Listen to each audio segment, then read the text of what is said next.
In other news, a local think tank has downgraded its growth projection for the South Korean economy in 2019.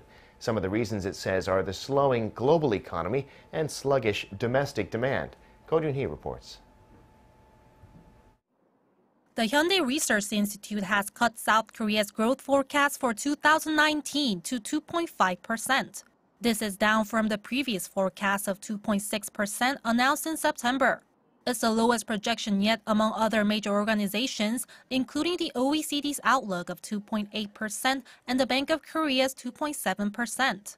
According to the Institute's report released on Sunday, the main reasons for the downgraded outlook were the global economic slowdown and fears over low domestic demand.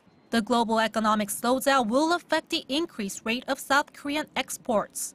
Outbound shipments are likely to increase by 3.7% in 2019, sharply down from this year's estimate of 6.2%.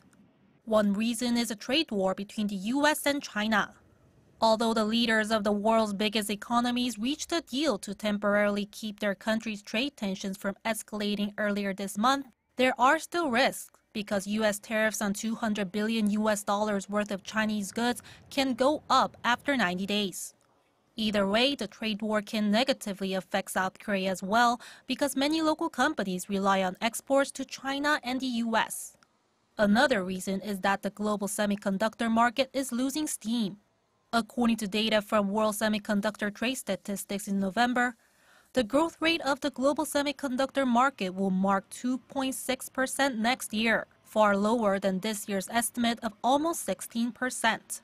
The Institute also pointed to reasons closer to home. Private consumption is expected to increase by 2.4% next year, down from this year's estimate of 2.7%. This is mainly due to low consumer sentiment coming from a decrease in newly added jobs and an increase in the unemployment rate.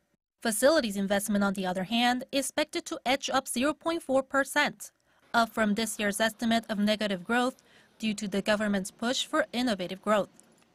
Roon-hee, Arirang News.